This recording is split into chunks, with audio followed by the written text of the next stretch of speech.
Hello दोस्तों, स्वागत है आपका आज की क्लास में।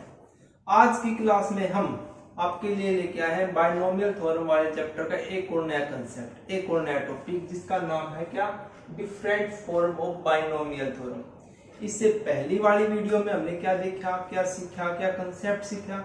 वो था एक तो बायनोमियल क्या होता है, नीड ऑफ बायनोमियल थ्योरम, मतलब बायनोमियल थ्योरम की हमको जरूरत क्यों पड़ी, और थर्ड क्या देखा, पास्कल थ्योरम, और लास्ट टॉपिक क्या देखा, बायनोमियल थ्योरम की जो फॉर्म है वो देखी थी। एक बार फिर से मैं आपको रिवाइज करा देता हूं कि हमने क्या देखा था। सबसे पहले हमने देखा था कि आपका बायनोमियल क्या होता है। बायनोमियल,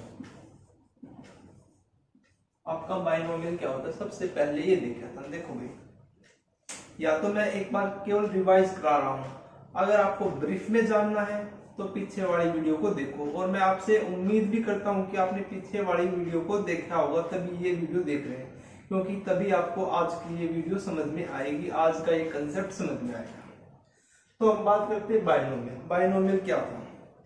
बायनोमियल आपका एक तरह का क्या था, एक्सप्रेशन था, जिसमें आपकी दो टर्म होती है और वे दोनों टर्म आपकी डिफरेंट होती है, और जो ये दो टर्म है, ये दोनों टर्म एक दूसरे से कनेक्ट होती है। कैसे कनेक्ट होती है? या तो इन दोनों टर्म के बीच में आपका एडिशन का साइन होगा या सब्ट्रैक्शन का, उसे क्या बोलेंगे आप, बायनोमियल। समझ गया, बिल्कुल इजी लैंग्वेज में, ठीक है। बायनोमियल आपकी दो टर्म होती है और दो टर्म के बीच में आपका एडिशन और सब्ट्रैक्शन जैसा साइन मिले उसको बोलेंगे आप बायनोमियल, ठीक है। मल्टीप्लाई और डिवाइड का मिल जाए तो उसको आप बायनोमियल नहीं बोलेंगे, ठीक है। अच्छा, फिर हमने देखा कि हमें नीड क्यों पड़ी बायनोमियल, नीड तो आपको बताया था, जब आपकी बायनोमियल की पावर हाई होती है तो हमारी कैलकुलेशन लेंथी हो जाती है, तो उससे बचने के लिए हमारे पास बायनोमियल थ्योरम ने एक फॉर्म प्रोवाइड कराई, उसका यूज करके हम क्वेश्चन को आसानी से सॉल्व कर लेते हैं, ठीक है। इसलिए हमें बायनोमियल थ्योरम की जरूरत पड़ी। फिर हमने देखा था एक टॉपिक, पास्कल ट्रायंगल क्या होता है। पास्कल ट्रायंगल, पास्कल ट्रायंगल क्या था आपका, अरेंजमेंट था किसका, नंबर का। Arrangement of number in a triangular form in which first and last element of each row is always one and the remaining elements या remaining number are the sum of the two number in the above line. ये हमने देखा था किसमें, pascal triangle में। और ये हमें क्या देखता था, जो binomial concept, binomial coefficient. Pascal triangle हमें क्या प्रोवाइड करता है, बायनोमियल कोफिशिएंट। देखो, बायनोमियल को सोल्व करने के लिए हमारे पास मेनली बायनोमियल कोफिशिएंट का पता होना चाहिए, तो हम बायनोमियल को सोल्व कर लेते हैं। लेकिन जो पास्कल ट्रायंगल है वो भी केवल लिमिटेड वैल्यू तक ही हम सोल्व कर सकते हैं, मतलब 10 तक, मैक्सिमम 10 तक। 10 के बाद तो ये भी अपर लेंथ होता चलता है कैलकुलेशन। तो इन सभी से बचने के लिए हम क्या यूज करते हैं, बायनोमियल थ्योरम। क्या यूज करते हैं, बायनोमियल थ्योरम। बायनोमियल थ्योरम से हमें क्या मिलता है, इससे भी हमें बायनोमियल कोफिशिएंट ही मिलते हैं। वैसे क्या मिलता है, बायनोमियल कोफिशिएंट। क्या मिलता है, बायनोमियल कोफिशिएंट मिलता है बायनोमियल थ्योरम से भी विशेष तौर पर, ठीक है। तो चलो, ये हमने पिछली क्लास में देखा था। आज की क्लास में हम देखेंगे different form of binomial theorem, binomial theorem की डिफरेंट फॉर्म्स। एक बार देखो बायनोमियल थ्योरम क्या थी। बायनोमियल थ्योरम के लिए हमने क्या यूज किया था, जो फॉर्म थी वो क्या फॉर्म थी, जैसे a प्लस बी की पावर n है, when a and b are real number and n is natural number, only then we can apply binomial theorem, ठीक है। तो इसको हमने कैसे सोल्व किया था, कोई भी, जैसे देखो मैंने पिछली क्लास में बताया, जैसे a प्लस बी का होल स्क्वायर है, a प्लस बी की पावर 3 है, तो हम इसको कैसे सोल्व करते हैं।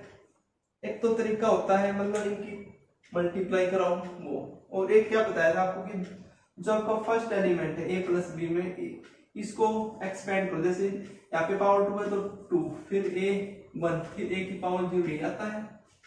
फिर जो आपका नेक्स्ट एलिमेंट है उसको उठाओ, इसकी पावर 0 से स्टार्ट करो, 0, 1 और 2।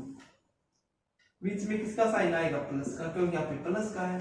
अब हमें इसके कोफिशिएंट का पता होना चाहिए।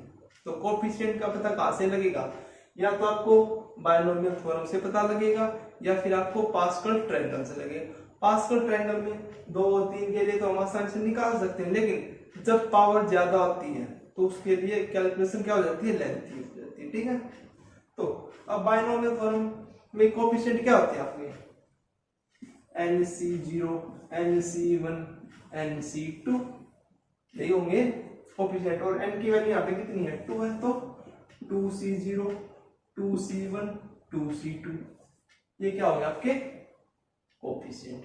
इसको सोल्व करोगे तो क्या आएगा आपका a² + 2ab + b²।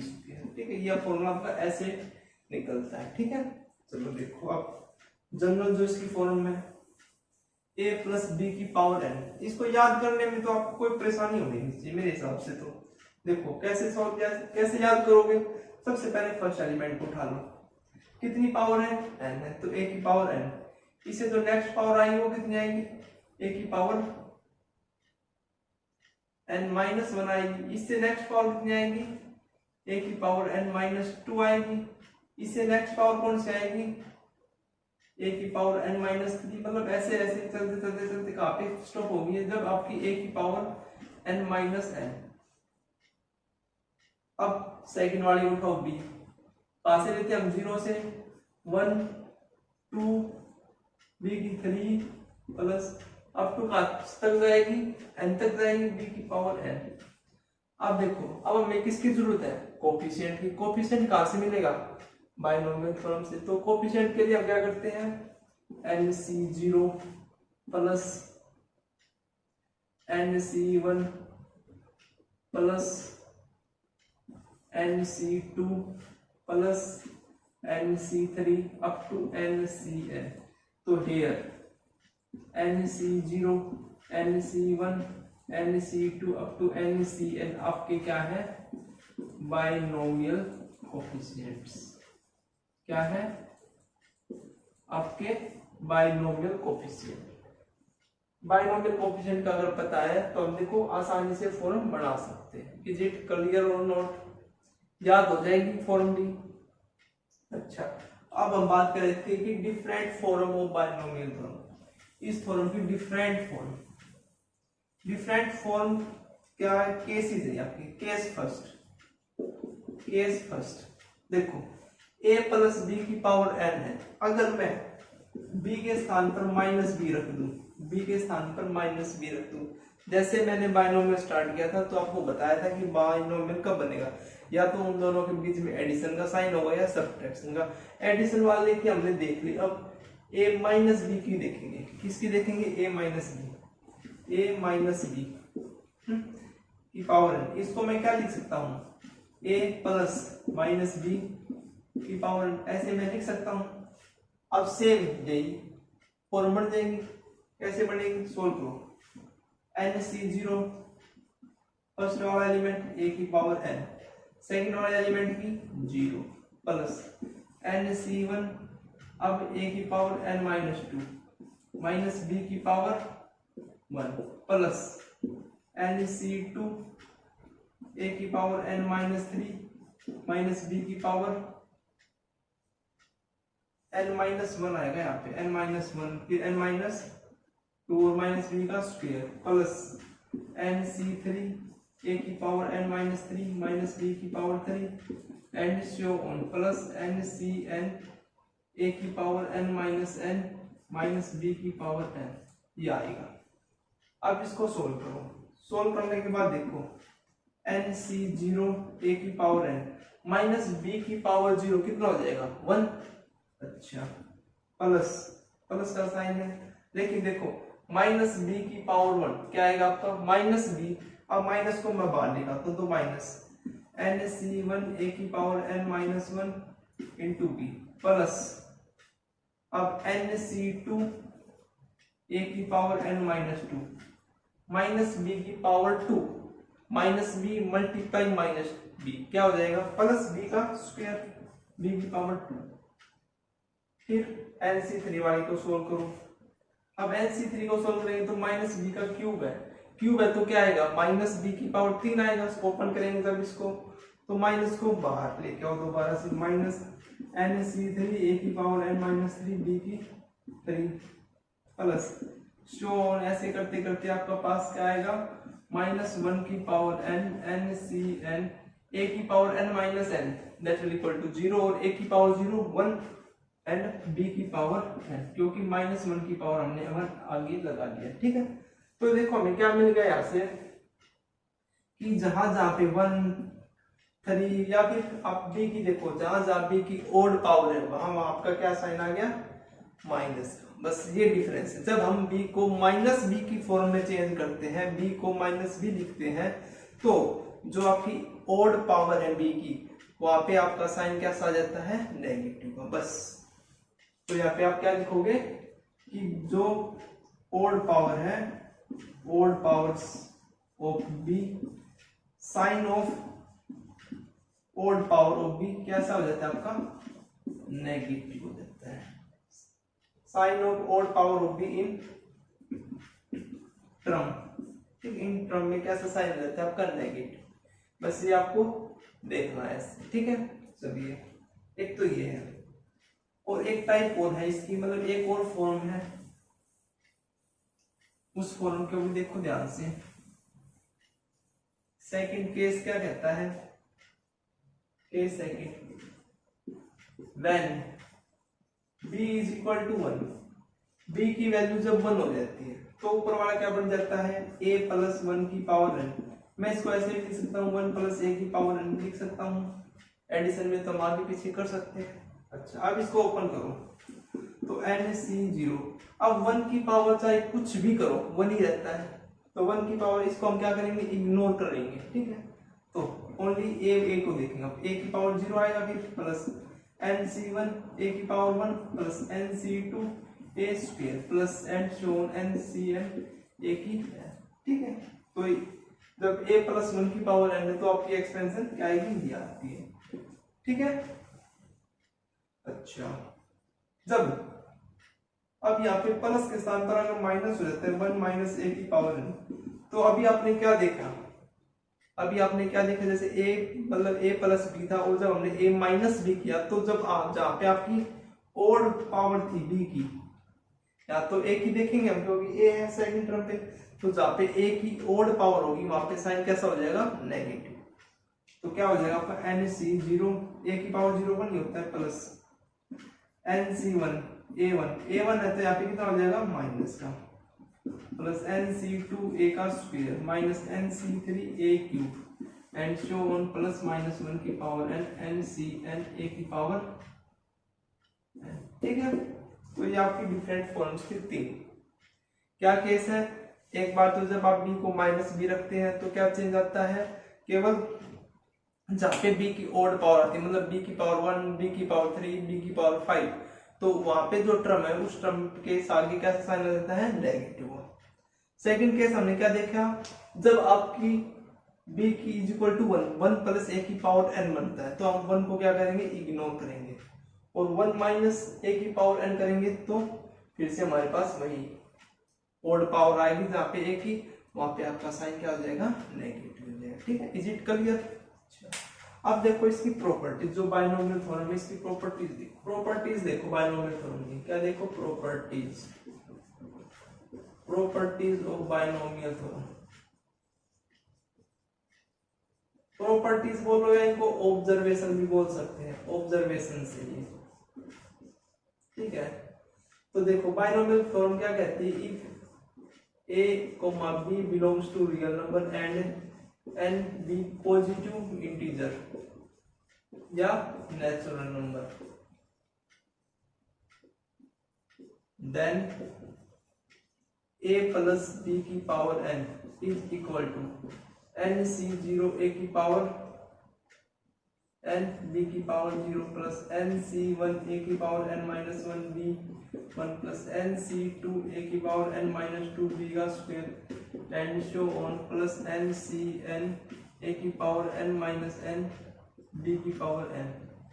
अब देखो भाई, सबसे पहले फर्स्ट प्रॉपर्टी, इफ n की वैल्यू अगर 0 हो जाती है तो रिजल्ट कितना आता है आपका, a plus b a plus b की पावर 0 कितना आएगा आपका 1। सेकंड प्रॉपर्टी क्या कहती है कि इफ नहीं, सेकंड प्रॉपर्टी क्या कहती है आपकी कि देखो पावर ऑफ ए क्या हो रही है आपकी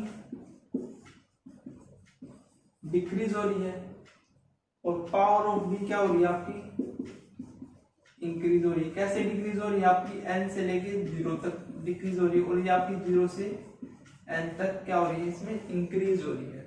पावर ऑफ ए क्या हो रही है डिक्रीज हो रही है, पावर ऑफ बी क्या हो रही है इंक्रीज हो सकती है। आप इसको कैसे समझेंगे कि आपके बाइनोमियल में जो एक पार्ट की जो पावर है, एक टर्म की पावर तो आपकी इंक्रीज होगी और एक टर्म की पावर क्या होगी डिक्रीज होगी। ठीक है, अच्छा स्टेप मतलब प्रॉपर्टी नंबर 3, इसको देखो ध्यान से देखो, a प्लस बी की पावर n।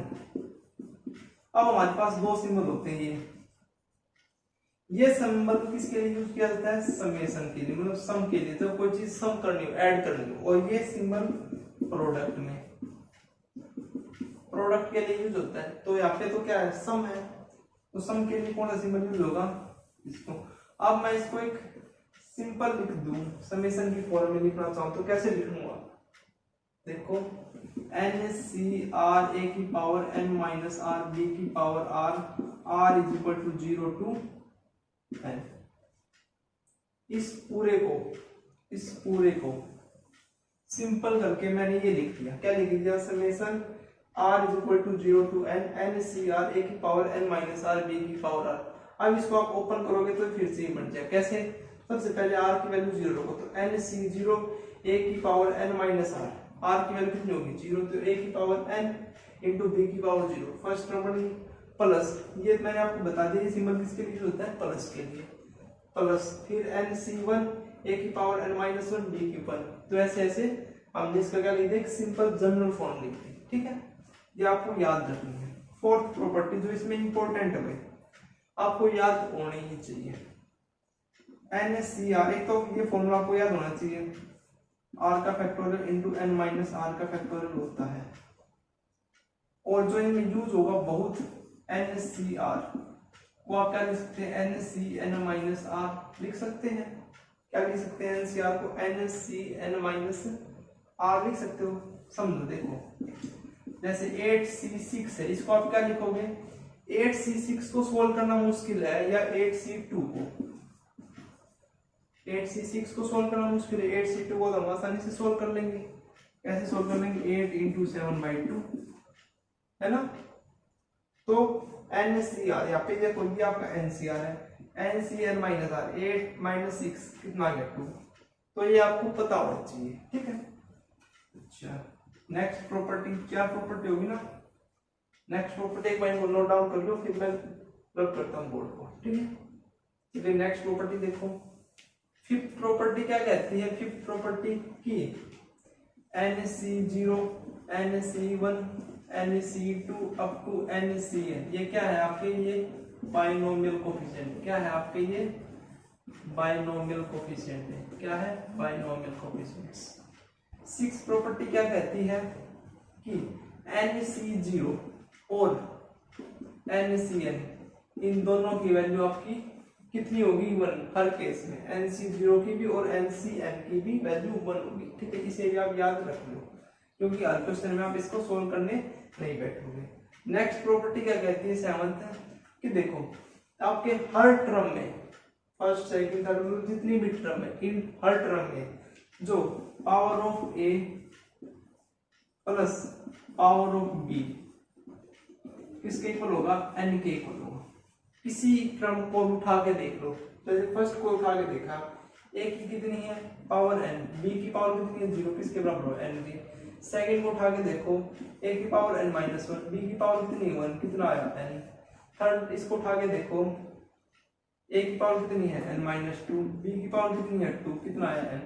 तो हर केस में हर टर्म में power of a plus power of b आपका किसके इक्वल होने वाला है n के इक्वल, किसके इक्वल होने वाला है n के इक्वल। अच्छा 8 टर्म, 8 जो प्रॉपर्टी वो क्या है कि जो नंबर ऑफ टर्म है नंबर ऑफ टर्म वो कितनी होगी आपकी n+1। अगर पावर आपकी बाइनोमियल की n पावर है तो उसमें नंबर ऑफ टर्म कितनी होगी n+1। जैसे a प्लस b की पावर 2 है, यहाँ पे n कितना है 2 है, तो नंबर ऑफ टर्म कितनी आएंगी 3 आएंगी। कौन कौन सी आएंगी देखो a² + b² + 2ab, ये 3 टर्म आ गई ना, है ना। तो ये 3 टर्म, नंबर ऑफ टर्म कितनी होगी n+1। तो ये 8 प्रॉपर्टी और जो 3 डिफरेंट फॉर्म थी, जो केसेस के फॉर्म में हमने डिस्कस किया, वो था आपका आज का कंसेप्ट, आज का टॉपिक। अगर आपको आज के इस कंसेप्ट में किसी प्रकार का कोई डाउट है तो कमेंट करके बताओ, क्योंकि नेक्स्ट वीडियो में हम आपके क्वेश्चन सोल्व कराने वाले हैं एक्सरसाइज से पहले जो आपके क्वेश्चन, ठीक है। तो मिलते हैं नेक्स्ट वीडियो में, तब तक अगर आपने हमारे चैनल को सब्सक्राइब नहीं किया है तो जाके हमारे चैनल को सब्सक्राइब कीजिए, ताकि जो भी वीडियो हम अपलोड करें उसका लेटेस्ट नोटिफिकेशन आपके फोन पर तुरंत आ जाए, ठीक है। Thank you.